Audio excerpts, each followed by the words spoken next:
अस्सलाम वालेकुम, मैं हूं सना खान CNBC सिटी न्यूज़ के साथ। हम इस वक्त मौजूद हैं लियाकताबाद डाक खाने पे, फ्लाईओवर के नीचे। यहाँ पर अगर मेरा कैमरामैन आपको दिखाए तो मेरे पीछे जो है वो यहाँ पर गौसे आज़म रज़ियल्लाहु ताला अन्हा का दस्तरखान के नाम से यहाँ पे एक दस्तरखान लगाया जाता है, जहाँ पर गरीब लोग आते हैं और अपना पेट भरते हैं। यहाँ पर वैसे तो 11 रुपये का खाना मिलता है, लेकिन जिनके पास पैसे नहीं हैं वो भी आते हैं और आकर अपना पेट भर सकते हैं। हमारे साथ यहाँ पे रिजवान साहब मौजूद है जो कि इस दस्तरखान को देखते हैं। इस दस्तरखान को का सारा कुछ मैनेज ये खुद करते हैं। चल के इनसे बात करते हैं, उनसे पूछते हैं कि एक तो इन्होंने ये नाम किस उसमें रखा, क्या सोच के रखा है इन्होंने नाम के, इनको गौसे आज़म का ही नाम, रज़ियल्लाहु ताला अन्हा का ही नाम क्यों समझ आया। कराची में और भी दस्तरखान लगते हैं, बहुत डिफरेंट नामों से लगे हुए दस्तरखान हैं। इनसे पूछते हैं कि इन्होंने ये नाम क्या सोच के रखा। अस्सलाम वालेकुम। जी वालेकुम सलाम। रिजवान साहब, मुझे ये बताइएगा कि ये मतलब इतनी बड़ी हस्ती का नाम आपने क्या सोच के रखा। बहन, एक तो बात ये है कि हमारा ग्रुप जाता है बगदाद शरीफ हर साल, तो वहाँ पे लंगर खाना है, तो वहाँ पे जो लंगर खाना है वो भी आपके नाम से मंसूब है। फिर दूसरी बात ये कि हम सारा ये हमारा सिलसिला है, कादरी सिलसिला, जो आपसे मिलता है। और फिर आपकी जितने किताबें हैं, जितनी आपकी मकसद अक़वाल है, तो कसरत से आपके अक़वालों में से ये कौल है कि आपको खाना खिलाने का शौक़ था, तो इसलिए जो है वो आपके नाम से इस दस्तरखान को मंसूब किया गया। रोज़ाना की तादाद में कितने लोग यहाँ पर आते हैं और अपनी भूख को मिटाते हैं, अपना पेट भरते हैं, जो महंगाई की सूरत हाल है। जी, यहाँ पे हमारा 2 टाइम खाना चलता है बहन, दोपहर में भी होता है, रात में भी। दोनों टाइम का मिला के 1000, 1100, 1200 अफराद का होता है खाना। जी। तो यहाँ पे जितने मजदूर लोग आते हैं, क्या सिर्फ वही है या उसके अलावा और भी? नहीं, यहाँ अतराफ़ में आप देखते हैं घर वाले हैं, रहते हैं यहाँ पे। ये रेजिडेंशियल एरिया है, तो घरों में पार्सल भी जाता है और यहाँ घरों से भी आके खाते हैं। मज़दूर तबका तो यहाँ 200-250 मज़दूर यहाँ बैठता है, तो वो खाता ही है यहाँ। लेकिन और यहाँ से ये मेन चौक है, यहाँ गुजरने वाले लोग मुख्तलिफ़ इलाकों से आते हैं, तो वो खाने के वक्त में आते हैं, तो यहीं खाना खाते हैं वो लोग। और कहाँ पर आपके ये दस्तरखाने सिर्फ लियाकताबाद फ्लाईओवर के नीचे है या और भी कहीं पर है? अभी 3 साल हमें यहाँ हो गए और 2 साल कोविड को हो गए बहन। तो अगर कोविड ना आता तो शायद कराची में हमारा है कि 11 जगह दस्तरखान लगाना है, लेकिन 2 साल चूँकि पूरी दुनिया आपके सामने कोविड से गुजर रही है, तो हम भी उसी में गुजर रहे हैं। तो अभी ये एक ही जगह पर है, तो 3 साल तकरीबन हमें यहाँ हो चुके हैं। इंशाल्लाह ये हालात अच्छे होंगे तो दूसरी जगह भी लगाएंगे इंशाल्लाह। मुझे ये बताइएगा रिजवान साहब के जहाँ महंगाई उरूज पर जा चुकी है, वहाँ पर इसको मैनेज करने में कोई प्रॉब्लम फेस कर रहे हैं? प्रॉब्लम तो बहन देखें, बुनियादी तौर पे वेलफेयर का जितना काम होता है ना, ये रियासत का काम है। अगर आप भी वो करेंगी या हम भी करेंगे तो हम रियासत का काम कर रहे हैं। इसमें तकलीफ़ सबसे ज़्यादा यही होती है क्योंकि हम तो 11 रुपये में खाना दे रहे हैं। अब ये 11 रुपये भी वो हैं कि एक रोटी 11 रुपये की नहीं है, आपके सामने 15 रुपये की, 12 रुपये की रोटी है। तो इसमें हम बकरे का सालन भी खिलाते हैं, सब्ज़ी भी होती है, दाल भी होती है। तो कैसे मैनेज हो सकता है, सिवाय इसके कि बहुत सारे दोस्त इसमें शामिल हैं और वापस में हम डोनेशन करते हैं। आने जाने वाले लोग भी अपनी तरफ से कुछ ना कुछ इसमें शामिल करते हैं। तो इस तरीके से ये चल रहा है निज़ाम। खान साहब, मुझे ये बताइएगा कि आप 11 रुपये आपने क्यों रखे? आप 10 रुपये भी रख सकते थे, आप 15 रुपये भी, आप 50 रुपये भी रख सकते थे। तो सिर्फ 11 रुपये का ये, और मतलब लोग आते हैं खाना खाते हैं, तो क्या ये 11 रुपये वो पे करते हैं आपको? पहली बात, आपने 11 रुपये का पूछा, तो ये जिनका नाम है गौसे आज़म दस्तगीर, तो ये 11वीं की निस्बत है उनकी, इसलिए 11 रुपये रखे हैं। चूँकि दस्तरखान उनके नाम से मंसूब है, तो पैसे भी उनकी निस्बत से ही मंसूब किए गए। दूसरा सवाल ये आपका कि 11 रुपये लोग देते हैं या नहीं देते, तो जिनके पास 11 रुपये होते हैं बहन वो दे देते हैं, जिनके पास नहीं होते तो वो ना दें, कोई इशू नहीं है। लेकिन 11 रुपये रखने का मकसद ये है कि आपकी ईगो जो है ना वो हर्ट ना हो। आपको ऐसा ना लगे कि आप कोई फ्री का खाना खा रहे हैं, आपको एहसास कमतरी का शिकार ना हो। जब बंदा पैसे देकर कोई चीज़ लेता है ना, तो वो लाजमी उसकी ईगो हर्ट नहीं होती।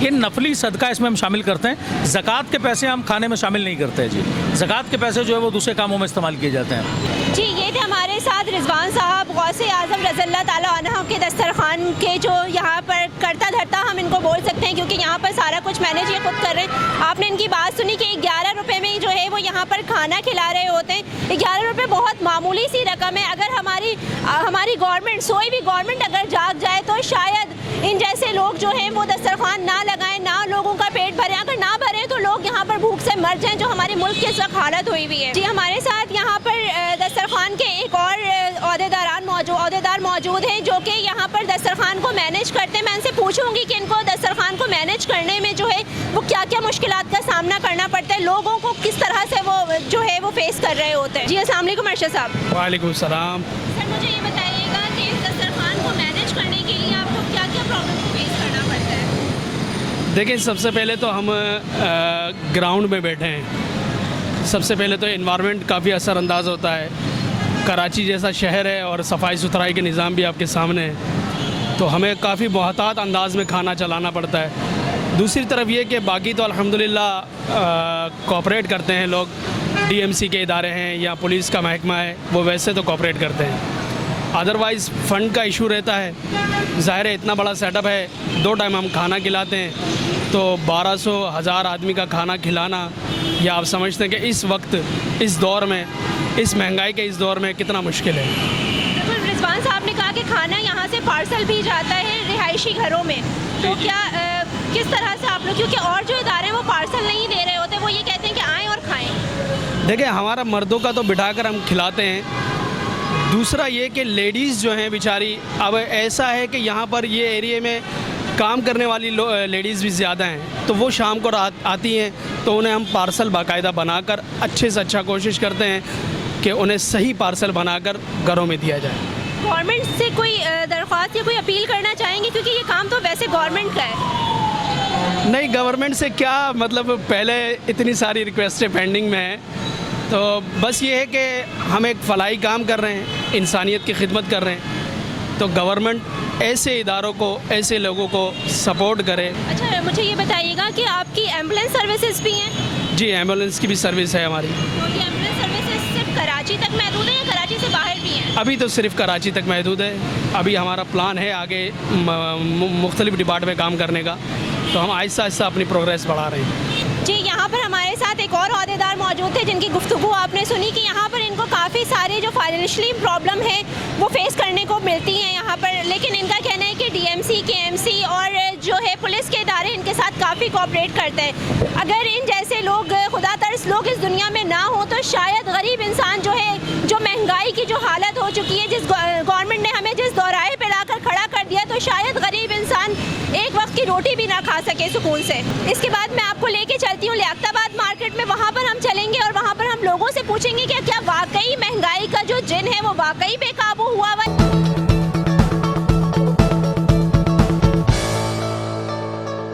जी, जैसे मैंने आपको भी कहा था कि हम लियाकताबाद मार्केट जा रहे हैं और वहाँ चल के वहाँ के दुकानदारों से और यहाँ पर जो शॉपिंग करने आए हुए लोग हैं इनसे भी बात करेंगे, इनसे पूछेंगे कि क्या वाकई जो हम सुनते हुए आ रहे हैं कि महंगाई बहुत ज़्यादा है, लेकिन यहाँ रश को देख के मुझे लग नहीं रहा कि महंगाई बहुत ज़्यादा है। मेरे पास साथ एक दुकानदार मौजूद है, चल के इनसे बात करते हैं, अंकल से पूछते हैं कि क्या वाकई अंकल को भी महंगाई का सामना करना पड़ रहा है। अस्सलाम वालेकुम अंकल। पूरा नहीं होता घर के अंदर, महंगाई कुछ ज़्यादा ही है। बड़े अंकल ये बताएं कि पहली हुकूमत सही थी या अब जो पहले की हुकूमत अच्छी थी? अब दोबारा इमरान खान को वोट देने का इरादा है? नहीं, न कोई इरादा नहीं, अब नहीं देंगे। अब हम इस वक्त मौजूद है सब्जी मार्केट में, यहाँ पर हमारे साथ एक खातून मौजूद हैं, चल के इनसे पूछते हैं, क्योंकि ये काम खवातीनों के होते हैं कि वो मार्केट आना, मार्केट से सब्जी और सारी चीज़ें लेना। तो मैं इनसे पूछती हूँ कि महंगाई की क्या सूरत हाल है? जो पहले सब्जी, आलू, प्याज, टमाटर इनको जो है वो 50 रुपये या 40 रुपये किलो में मिलते थे, आज वो क्या किलो है? अस्सलाम वालेकुम। वालेकुम अस्सलाम।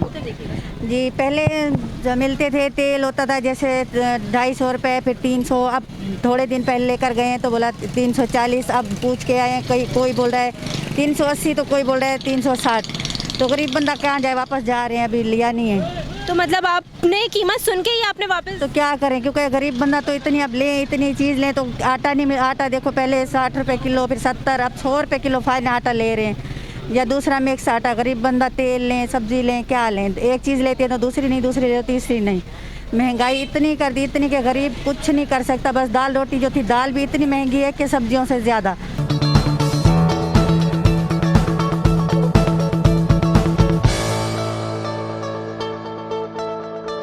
क्रॉकरी शॉप के बाहर खड़े हुए, जब हम पहले यहाँ से गुजरा करते थे, इसके अलावा हम किसी भी मार्केट से गुजरते थे तो क्रॉकरी शॉप पर एक रश लगा हुआ होता था। लोग डेली बेसिस पे जो है वो क्रॉकरी ले रहे होते, कभी कोई प्लेट लेने आ रहे हैं तो कोई किसी को डिश की ज़रूरत पड़ गई। लेकिन अभी मैं, अगर मेरा कैमरामैन मेरे पीछे आपको दिखाए, तो यहाँ पर बिल्कुल सन्नाटा पड़ा है, कस्टमर का नामो निशान यहाँ पर मौजूद नहीं है। जी, हमारे पास यहाँ पर दुकानदार मौजूद हैं, मोहम्मद शहबाज, इनसे पूछते हैं कि ये क्या सुबह से इस तरह बैठे हुए हैं या कुछ थोड़ा बहुत सेल हुआ भी है इनके पास? अस्सलाम वालेकुम। अल्लाह का शुक्र, अल्लाह ताला गुजारा कराई देता है इंशाल्लाह। बस जैसे अल्लाह ताला चला ही रहा है गाड़ी, वैसे तो कारोबार की नोयत ऐसी है जैसे पहले होती थी, वैसे तो कुछ भी नहीं है अभी। ईद ईद के मौके पर या वैसे ही नॉर्मली अभी तो शादियों का सीजन चल रहा है तो मतलब क्रॉकरी पे एक रश होता था। रश अभी किसी चीज़ पे भी नहीं रहा, महंगाई इतनी हो गई है कि किसी चीज़ पे भी आपको रश नहीं मिलेगा। अमूमन आप क्रॉकरी का किसी भी आइटम XYZ ले ले, किसी पे भी आपको रश नहीं मिलेगा, महंगाई बहुत ज़्यादा है। ये डिश पहले कितने की होती थी आपके पास? ये पहले 120 रुपये की थी, अब 150 रुपये की, 30 रुपये एक पीस पे पड़ गए। और ये थ्री पीसेस का जो सेट है ये पहले 120 रुपये का था, अब 200 रुपये का हो गया है, मैक्सिमम बढ़ के।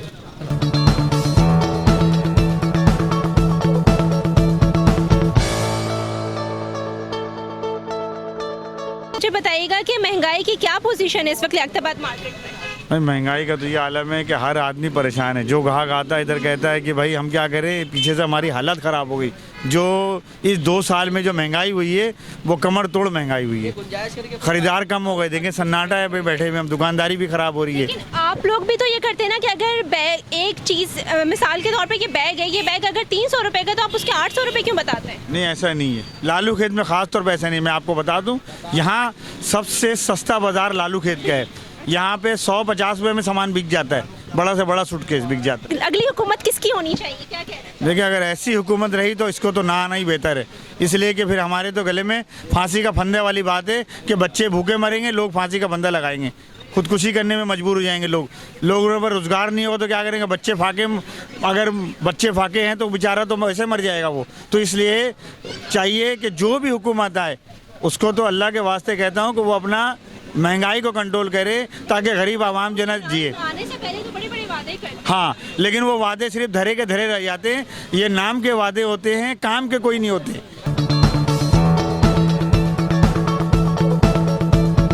दुकानदार मौजूद है जो जिनका प्लास्टिक की बर्तनों का स्टॉल है, इनसे पूछते हैं कि इनके जो स्टॉल है उस पर भी मुझे सन्नाटा ही नज़र आ रहा है, तो क्या पोजीशन है इनके काम की? अस्सलाम वालेकुम। वालेकुम सलाम।